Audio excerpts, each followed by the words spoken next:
Atlantic আর Caribbean সাগর পাড়ি দিয়ে এসে আজকে এই ওয়েস্ট ইন্ডিজে প্রথম আমের দেখা পেলাম। এবছরের প্রথম আমের স্বাদ। তারপরেই ইন্টারনেট সার্চ দিয়ে দেখলাম যে মধুমাস জ্যৈষ্ঠ এখনো শেষ হয়নি, কিন্তু জ্যৈষ্ঠের সেই মধুর স্বাদ বাংলাদেশে নেওয়ার সৌভাগ্য হয়নি এবছর। আমরা ওয়েস্ট ইন্ডিজে এসে পেলাম। প্রচুর আম, গাছে গাছে আম ধরেছে এবং আমের প্রতি খুব একটা আগ্রহ কিন্তু দেখলাম না। এই সেন্ট ভিনসেন্টের কিংসটাউনে যেখানে আমরা থাকছি সেখানেই প্রচুর আম গাছ আশেপাশে এবং গাছের নিচে অনেক অনেক আম পড়ে রয়েছে। তারই একটি দুটি কুড়িয়ে আমরা খেলাম। কেউ বাধা দেওয়ার নেই, মানা তো করবেই না, বরং খুশি হবে আমার ধারণা যে নষ্ট হওয়ার চেয়ে তো কেউ খাচ্ছে। সেই বিচারে আমের স্বাদ পেলাম এবং আমটা মিষ্টি, সুমিষ্ট। বাংলাদেশের মতো হয়তো বা তেমন নয়, আমার কাছে মনে হয় যে বাংলাদেশের আমের মতো আম পৃথিবীর আর কোথাও নেই। সেই বিচারে হয়তো এই আম ততটা হবে না, কিন্তু তাও তো অনেক অনেক সুন্দর এবং গন্ধময় এবং সুমিষ্ট। আমের গল্প দিয়ে শুরু করছি আজকে আমার বিশ্বকাপ ডায়েরি। যুক্তরাষ্ট্র পর্ব শেষ, গতকাল বলেছিলাম। আজকে শুরু হয়ে গেল ওয়েস্ট ইন্ডিজ পর্ব। ওয়েস্ট ইন্ডিজ এই মুহূর্তে আমরা আছি সেন্ট ভিনসেন্টে। ওয়েস্ট ইন্ডিজের সম্পর্কে আমরা বলি যে প্রত্যেকটা দেশই কিন্তু আলাদা এবং স্বাধীন। সেই বিচারে আমরা আছি এই মুহূর্তে সেন্ট ভিনসেন্টে। এরপর বাংলাদেশ দল যেখানে যাবে আমরাও সেখানে যাব, আর বাংলাদেশ দল বিদায় নিলে তখন আমাদের গন্তব্য বা গতিপথ নতুন করে ঠিক হবে। সেন্ট ভিনসেন্টে আসার কথাটা বলি, আমরা নিউ ইয়র্ক থেকে সরাসরি ফ্লাইটে সেন্ট ভিনসেন্টে এসেছি, কিন্তু সেই সৌভাগ্য অনেকের হয়নি যারা সরাসরি ফ্লাইটটি পাননি। সপ্তাহে একটি পরিচালিত হয় নিউ ইয়র্ক থেকে এই সেন্ট ভিনসেন্টের কিংসটাউন পর্যন্ত। সেই জায়গাটায় যারা পাননি তাদেরকে নানা পথ অতিক্রম করে কষ্ট করে আসতে হয়েছে। কেউ ত্রিনিদাদ অ্যান্ড টোবাগো হয়ে, জামাইকা হয়ে, কেউ বার্বাডোস হয়ে এখানে এসেছেন।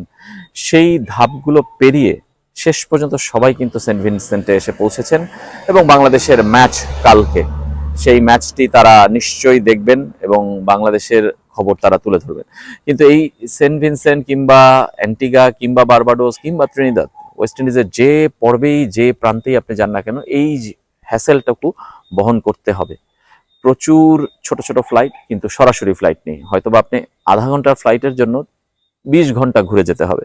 কোনো জায়গায় 18 ঘন্টা ট্রানজিট, কোনোখানে 10 ঘন্টা ট্রানজিট। আমাদের হয়তো সেই দুর্ভাগ্য হয়নি, এবার সৌভাগ্যবান আমরা যে সরাসরি ফ্লাইটে আমরা সেন্ট ভিনসেন্ট চলে এসেছি। কিন্তু সেটাও খুব আরামদায়ক ছিল এমন নয়।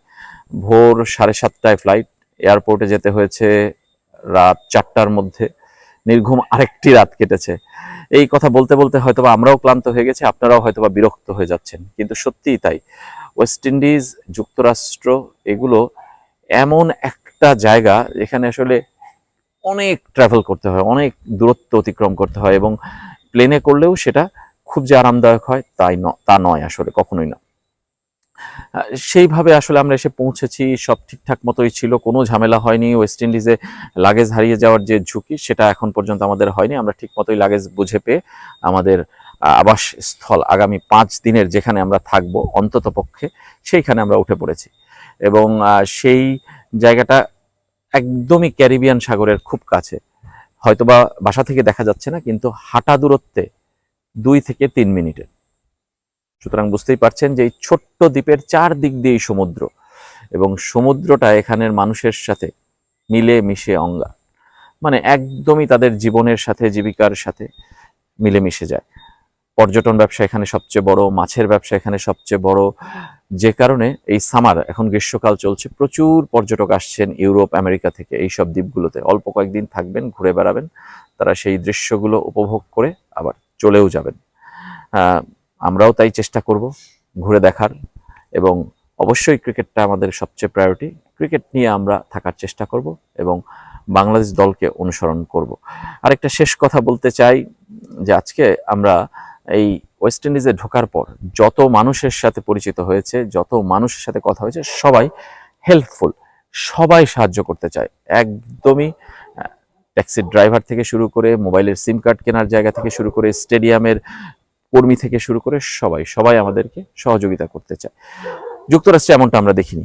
এখানকার মানুষ সম্পর্কে আমার একটা নতুন করে ধারণা তৈরি হলো। আগামী কয়েকদিনে নিশ্চয়ই সেটার ধারণা আরো বদলে যাবে, কিংবা আরো বড় হবে, কিংবা আরো গল্প বলার থাকবে। ফিরে আসবো আপনাদের কাছে। সবাই ভালো থাকবেন। আজকের মতো এখানেই শেষ করছি।